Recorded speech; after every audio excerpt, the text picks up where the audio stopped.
नमस्कार दोस्तों, कैसे हैं आप लोग। उम्मीद करता हूँ सभी लोग अच्छे होंगे और अपनी तैयारी अच्छे से कर रहे होंगे। दोस्तों, ये जो पेपर हुआ था डीएसएसबी लाइब्रेरियन का, डीएसएसबी लाइब्रेरियन का जो पेपर कब हुआ था, 15 सितंबर को हुआ था। ठीक है, उसका मैं सॉल्यूशन करवा रहा हूँ। देखो यहाँ पे लिखा हुआ है DSSB एग्ज़ाम सितंबर 25। कब हुआ था एग्ज़ाम? 15 सितंबर 25 को। अभी लेटेस्ट हुआ है DSSB लाइब्रेरियन का। ठीक है, चलिए स्टार्ट करते हैं। आप लोगों ने अगर अभी तक चैनल को सब्सक्राइब नहीं किया तो चैनल सब्सक्राइब कर लीजिए। और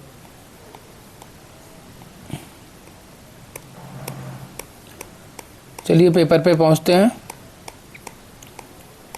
मैं लाइब्रेरी साइंस का पोर्शन करवा रहा हूं इसमें। ठीक है, तो इसमें 50 क्वेश्चंस मैथ के थे, math plus reasoning, 50 English, 50 GK और 50 लाइब्रेरी साइंस। तो मैं आपको 50 लाइब्रेरी साइंस के क्वेश्चन अभी सॉल्व करवाऊंगा। ठीक है,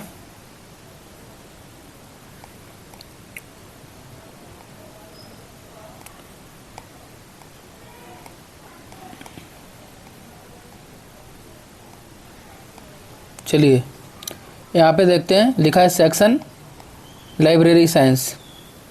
चलिए स्टार्ट करते हैं।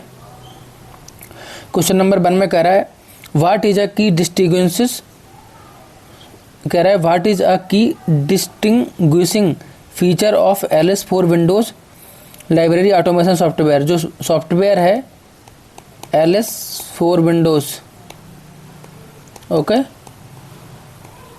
एलिस फॉर विंडोज सॉफ्टवेयर है, उसका जो कह रहा है कि डिस्टिंग्विशिंग फीचर क्या है, तो उसका फीचर है it is a commercial ILS software with a user friendly Windows interface. ठीक है, तो जो एलिस फॉर विंडोज सॉफ्टवेयर है क्या विशेषता है? It is a commercial ILS software with a user friendly Windows interface. ठीक है, क्लियर हो गया। क्वेश्चन नंबर 2 पे चलते हैं। क्वेश्चन नंबर 2 में कह रहा है what is the standard symbol use to connect to isolates number in superimposition. ठीक है, सुपर इम्पोजिशन के लिए 2 आइसोलेट नंबर, सुपर इम्पोजिशन में 2 आइसोलेट नंबर को कनेक्ट करने के लिए कौन से सिंबल का यूज किया जाता है? Standard symbol. ठीक है, तो इसका जो करेक्ट आंसर है हाइफन। ओके, हाइफन का यूज करते हैं। क्लियर हो गया। क्वेश्चन नंबर 3 पे चलते हैं। क्वेश्चन नंबर 3 में कह रहा है in Ranganathan's colon classification of phase relation is use to.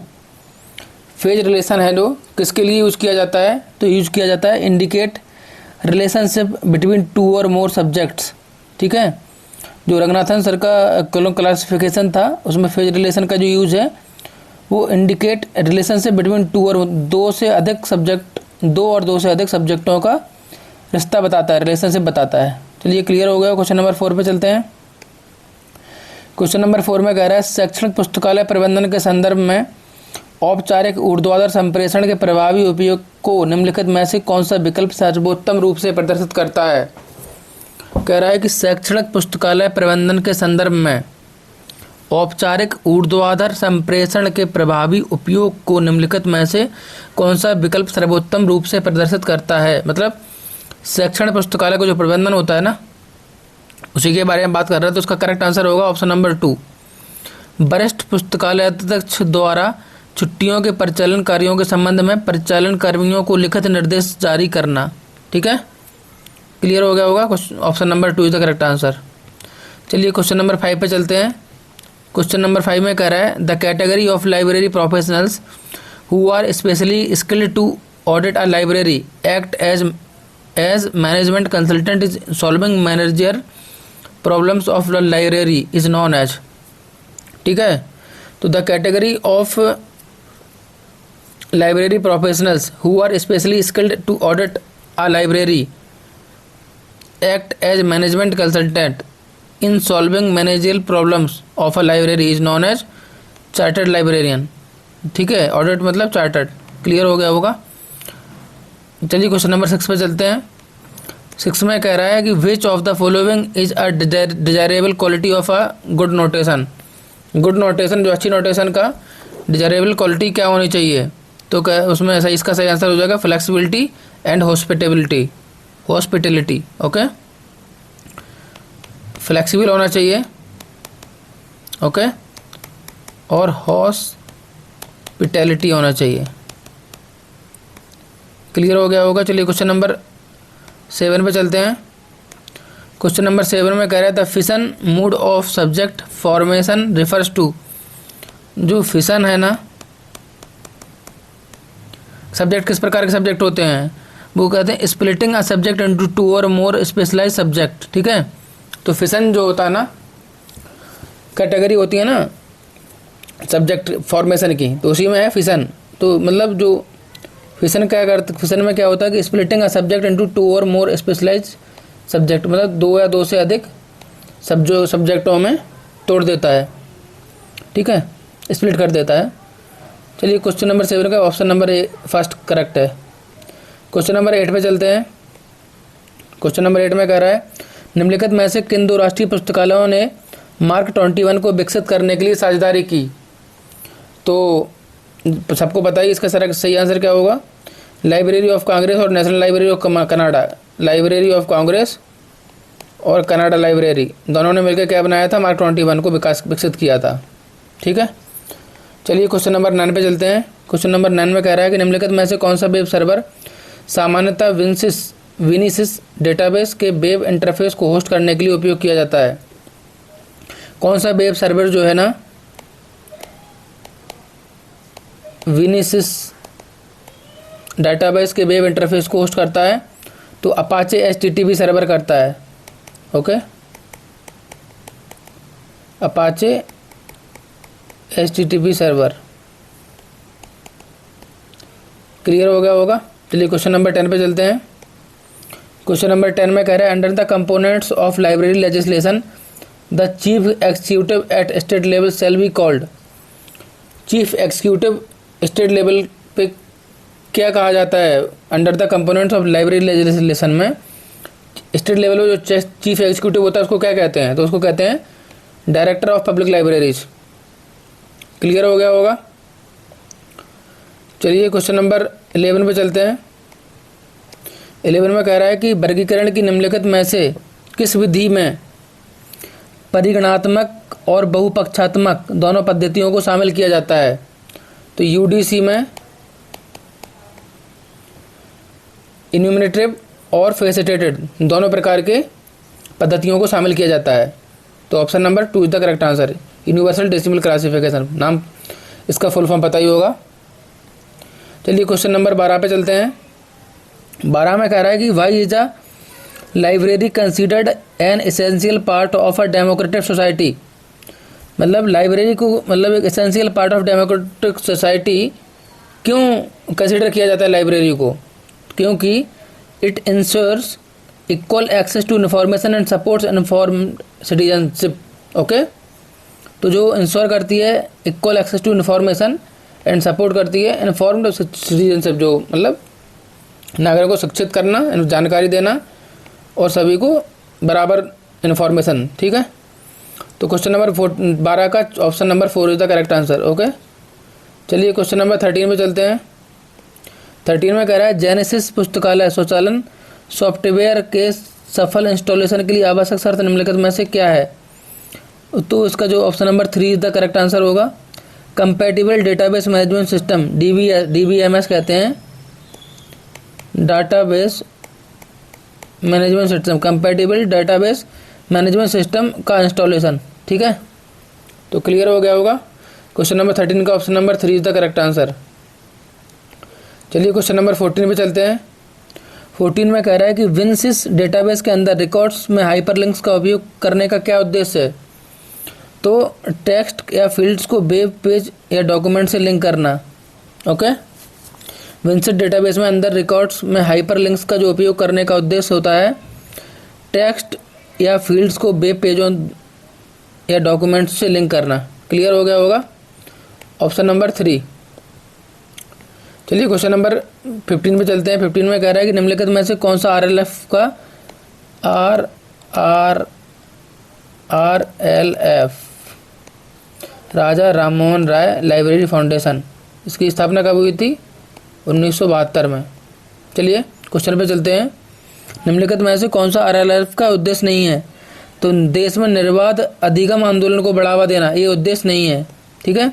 पुस्तकालय विकास की समस्याओं पर अनुसंधान को बढ़ावा देना, ये है। और पुस्तकालयों को वित्तीय और तकनीकी सहायता प्रदान करना, देश में पुस्तकालय आंदोलन को बढ़ावा देना। ठीक है, ये तीनों हैं।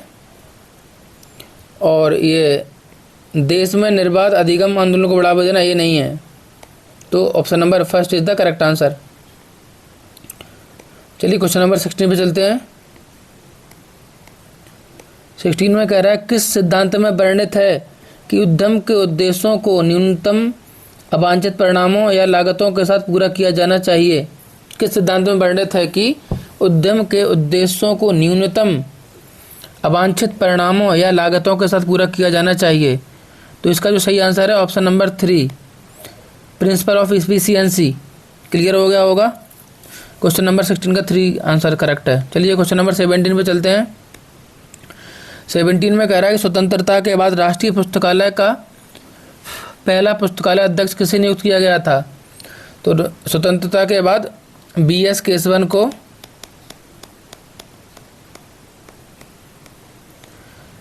ऑप्शन नंबर 3 सही आंसर है। पुस्तकालय अध्यक्ष स्वतंत्रता के बाद नियुक्त किया गया था।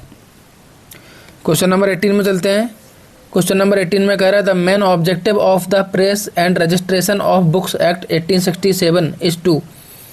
जो मुख्य उद्देश्य क्या था Press and Registration of Books Act जो 1867 में बना था, उसका मुख्य उद्देश्य था facilitate the registration of newspaper and preservation of printed material. ठीक है, तो इसका जो सही आंसर होगा option number 1, registration of newspapers को फैसिलिटेट करना और प्रिंटेड मटेरियल्स को संरक्षित करना। ठीक है, क्लियर हो गया होगा। चलिए क्वेश्चन नंबर 19 पे चलते हैं। 19 में कह रहा है सूचना का मूल वैल्यू ऑफ इन्फॉर्मेशन प्रायः इसकी किस क्षमता से निर्धारित होता है? तो निर्णय लेने और समस्या समाधान में सहायता करने से इसकी क्षमता निर्धारित होती है, वैल्यू ऑफ इन्फॉर्मेशन की। ठीक है, वैल्यू कब पता चलेगी इन्फॉर्मेशन वैल्यूएबल है या नहीं? तो निर्णय लेने और समस्या समाधान में जब सहायता करती है जो इन्फॉर्मेशन ज़्यादा से ज़्यादा, उसी से हमको वैल्यू पता चलती है। ठीक है, तो क्वेश्चन नंबर 19 का option number 1 is the correct. Question number 20 पे चलते हैं। क्वेश्चन नंबर 20 में कह रहा है which symbol is use to separate facet in colon classification? CC colon classification जो 1933 में रघुनाथ साहब ने इसका निर्माण किया था। तो कौन सा सिंबल यूज किया जाता है सेपरेट फेसेट को सेपरेट करने के लिए?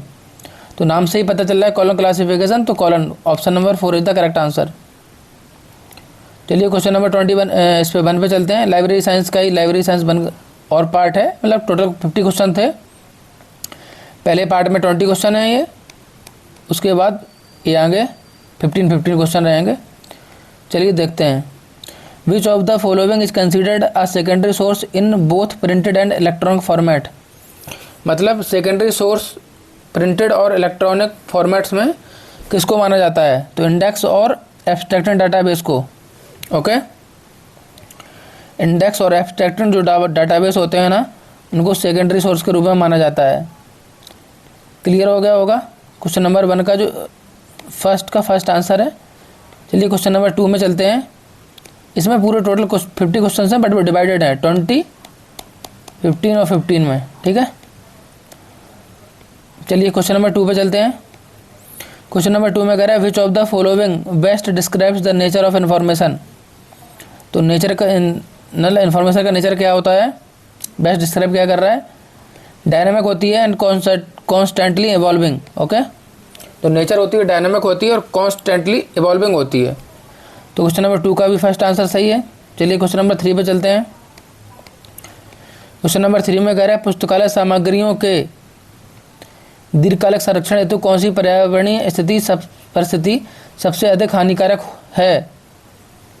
ठीक है, तो पुस्तकालय सामग्रियों के दीर्घकालिक संरक्षण हेतु कौन सी पर्यावरणीय परिस्थितियाँ सबसे अधिक हानिकारक हैं? तो उच्च आर्द्रता और बचनी तापमान, ठीक है, उच्च आर्द्रता और उच्च बचनी तापमान जो है ना हानिकारक होता है। क्लियर हो गया होगा। क्वेश्चन नंबर 4 पे चलते हैं। प्रसूचीकरण संहिताओं के ऐतिहासिक विकास से क्या तात्पर्य है। क्वेश्चन नंबर 4 में क्या कह रहा है कि प्रसूचीकरण संहिताओं के ऐतिहासिक विकास से क्या तात्पर्य है। इसका जो सही आंसर होगा ऑप्शन नंबर 2 होगा, ग्रंथपरक विवरण के नियमों का क्रमिक विकास, ठीक है। तो क्वेश्चन नंबर 4 का जो करेक्ट आंसर है ऑप्शन नंबर 2। चलिए क्वेश्चन नंबर 5 पे चलते हैं। क्वेश्चन नंबर 5 में कह रहा है विच of the following best describes the balance score card, BSC balance score card, ठीक है। तो इसमें क्या, इसका जो सही आंसर होगा ऑप्शन नंबर 3 करेक्ट होगा, a semi standard structured report used for performance tracking, okay, option number 3 होगा। चलिए क्वेश्चन नंबर 6 पे चलते हैं। क्वेश्चन नंबर 6 में कह रहा है what is the most common method used for acquiring periodicals in library.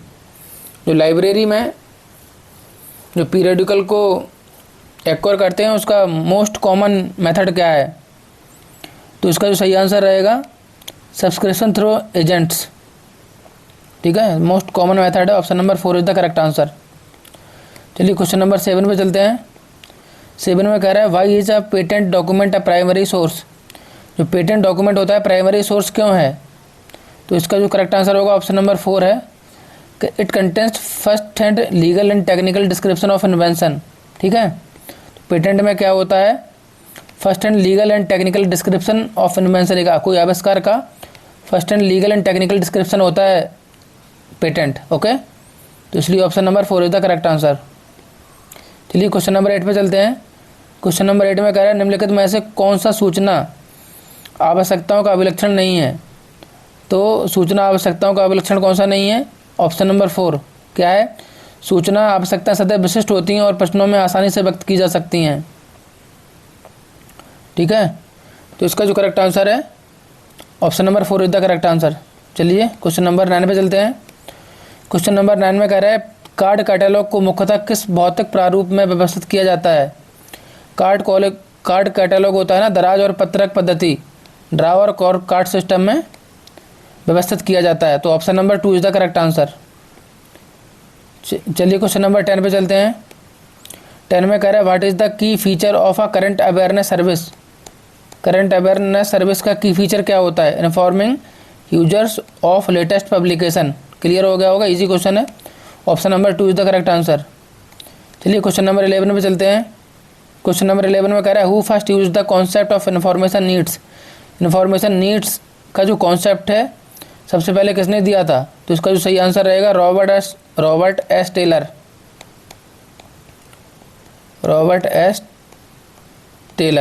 Clear हो गया, option number 2 is the correct answer question number 11 का। चलिए क्वेश्चन नंबर 12 पे चलते हैं।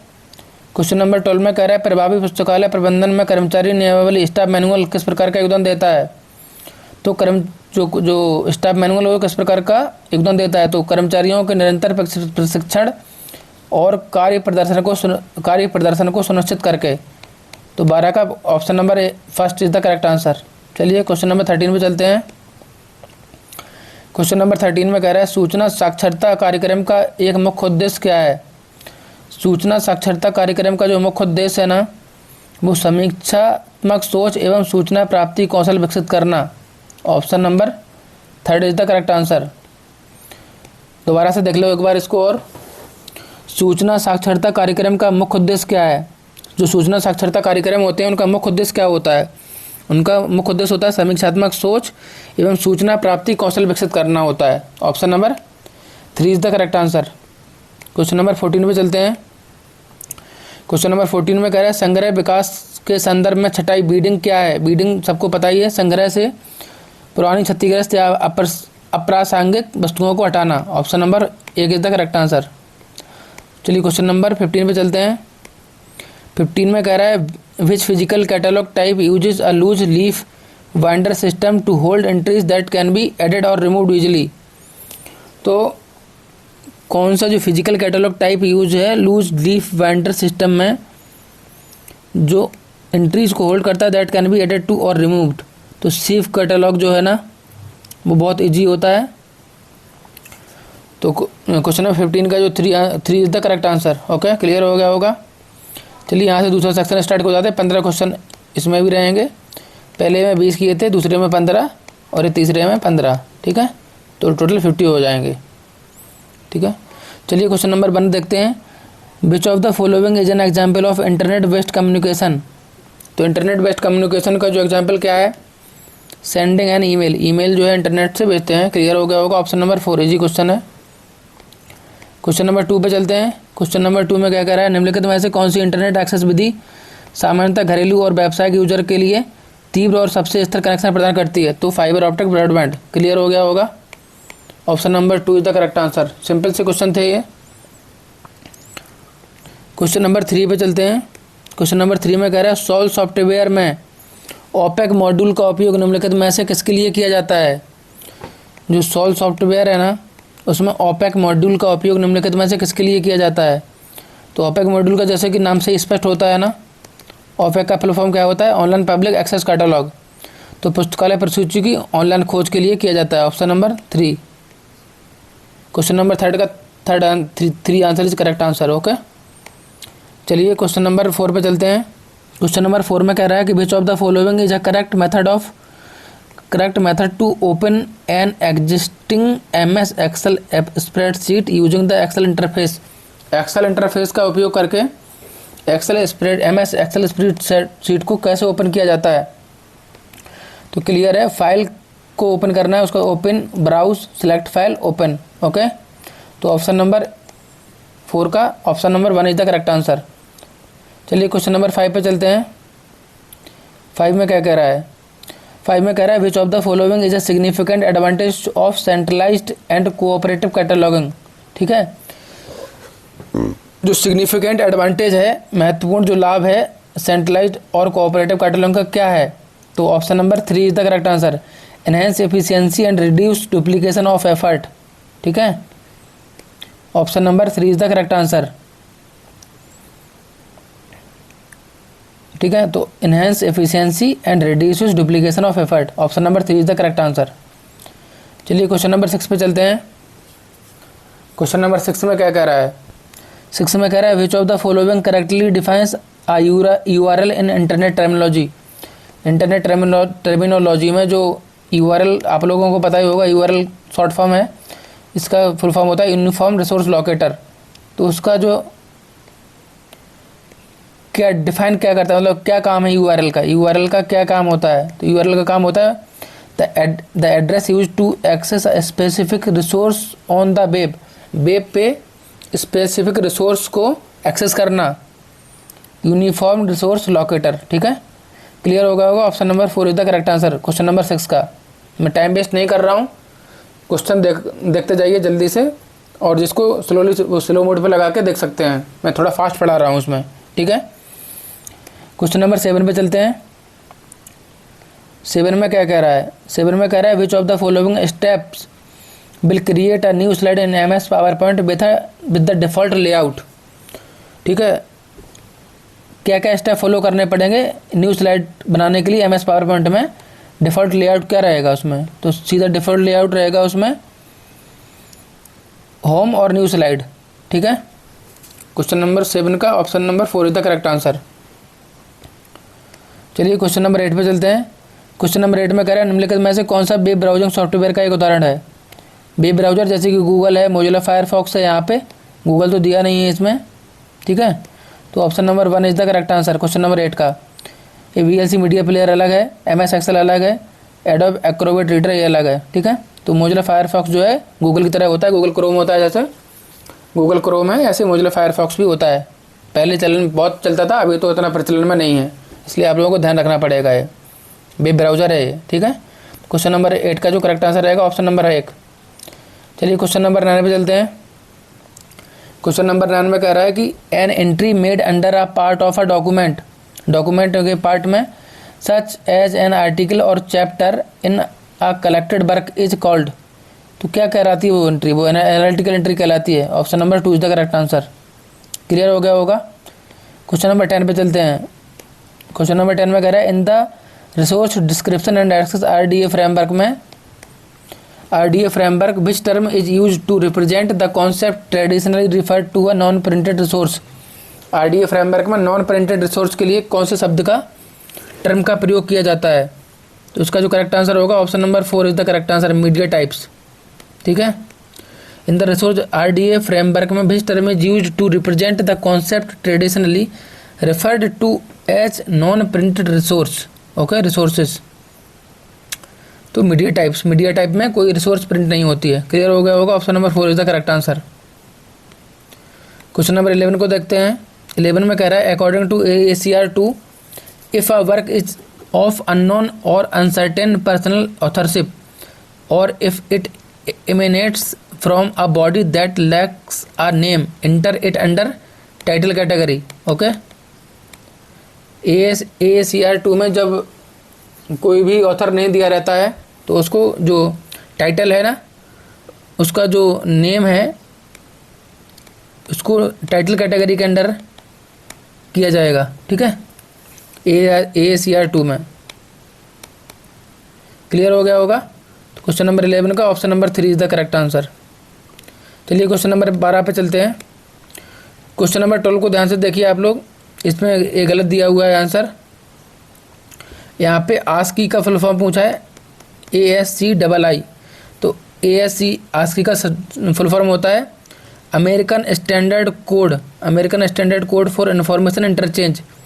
Option number 2 is the correct answer होगा इसका, 4 नहीं होगा, ये नहीं होगा। Option number 2 is the correct answer होगा, American standard code for information interchange. ठीक है, तो क्वेश्चन नंबर 12 का जो करेक्ट आंसर रहेगा option number 2 is the correct answer रहेगा, ये वाला। ध्यान से देख लीजिए ये वाले क्वेश्चन को, और जिसको उसमें ऑब्जेक्शन लगाना है इस क्वेश्चन पे, क्वेश्चन नंबर 12 पे ऑब्जेक्शन लगा दीजिए। ठीक है, ऑब्जेक्शन लगा दीजिए। अभी 3 अक्टूबर तक आपके आंसर शीट ओपन है।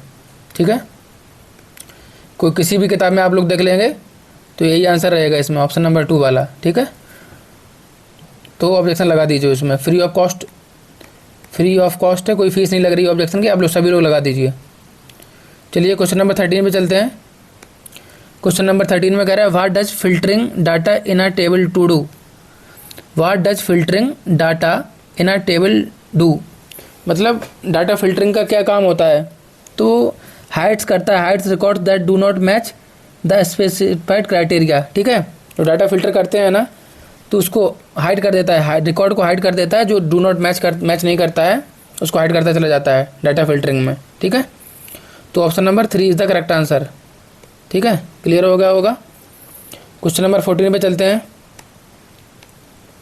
क्वेश्चन नंबर 14 में कह रहा है what does sorting data in ascending order to.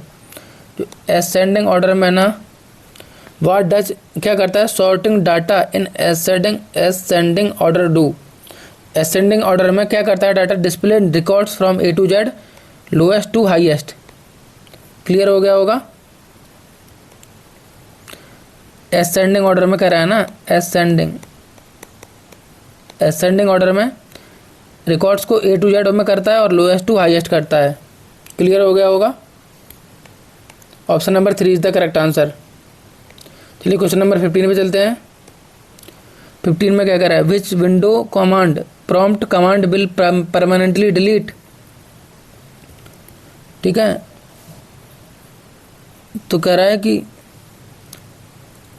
Which windows command prompt command which windows command prompt command will permanently delete all log files from the C: logs directory and all its subdirectories without confirmation prompts। Okay, तो इसका जो correct answer रहेगा option number first वाला रहेगा, delete /C:/log।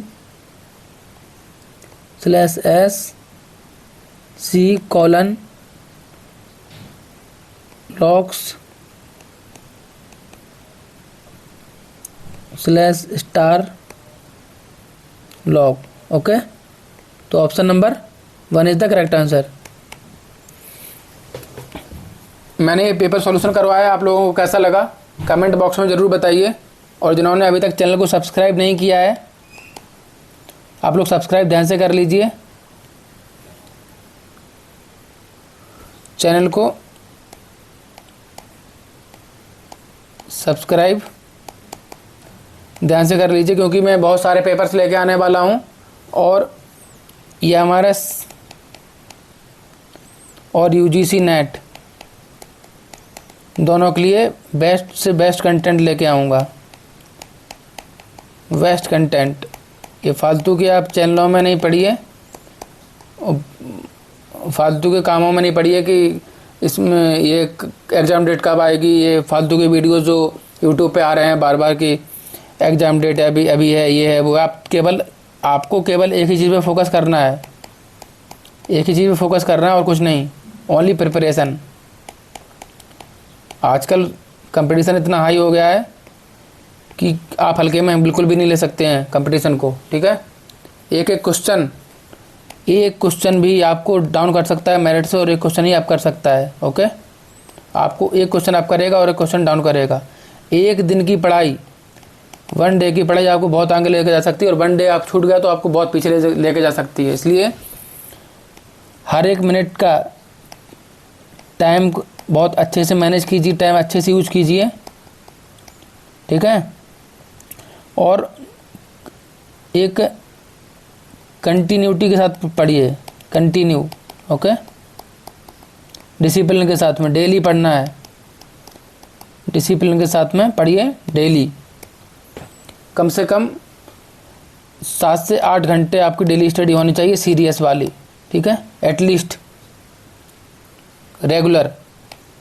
Regular ज़्यादा नहीं बोल रहा हूँ मैं, 7 से 8 घंटे ही बोल रहा हूँ। करने वाले 10-10 घंटे तक, 10 से 12 घंटे तक भी करते हैं। कम से कम आप 7-8 घंटे रेगुलर देते रहिए, ठीक है। और कंटेंट में कोई कमी नहीं होगी, मैं एक से बेहतरीन कंटेंट आपके लिए लेके आऊँगा। तो इसलिए आपको रेगुलर नोटिफिकेशन मिलता रहे, तो आप चैनल को सब्सक्राइब कर लीजिए, ठीक है। कोई पेडेड बैच लेके आने वाला नहीं हूँ, ना कभी लेके आऊँगा मैं, ठीक है। उसकी टेंशन भूल जाइए। चलिए आज के लिए इतना ही, धन्यवाद।